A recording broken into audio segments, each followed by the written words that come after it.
Ali awa na Ojaenda na paroisse Santo Antonio, plus précisément na communauté ya Lingala. Zali bongo na heure na biso ya misa ya 11h30.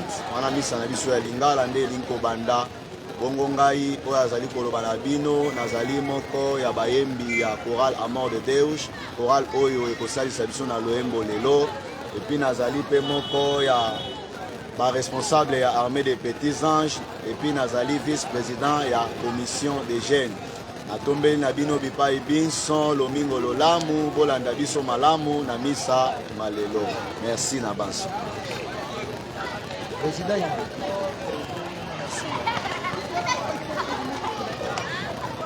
mbote obisika biso bizwami biso tozali awa na communauté ya Lingala paroisse Santo Antonio, communauté catholique d'expression Lingala.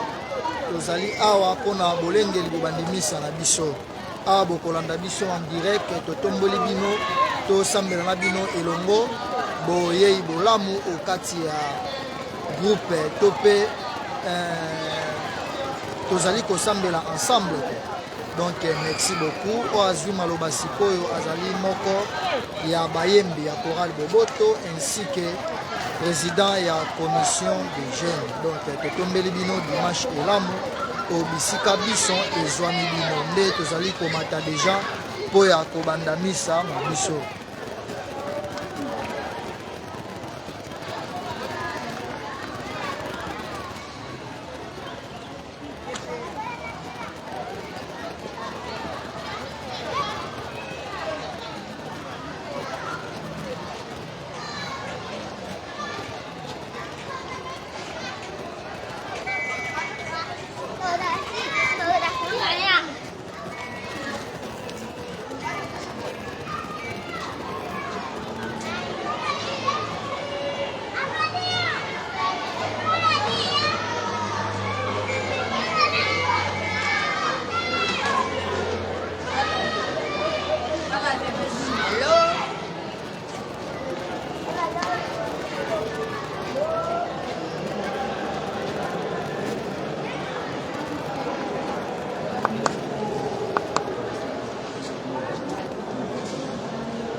Mano, j'ai vu ce dernier.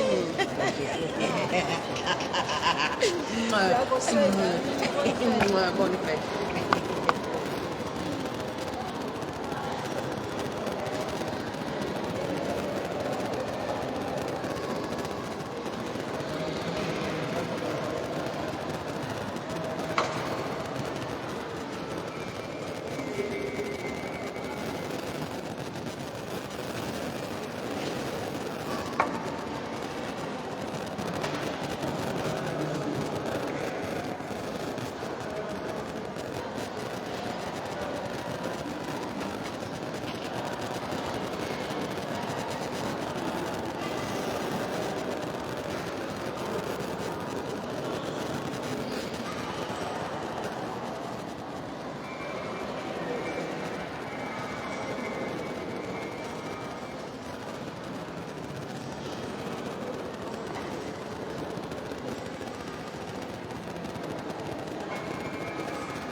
Comunidade de Lingala.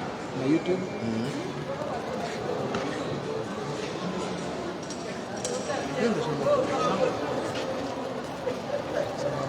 Tiago, olha o banana, vamos lá, passando por canto,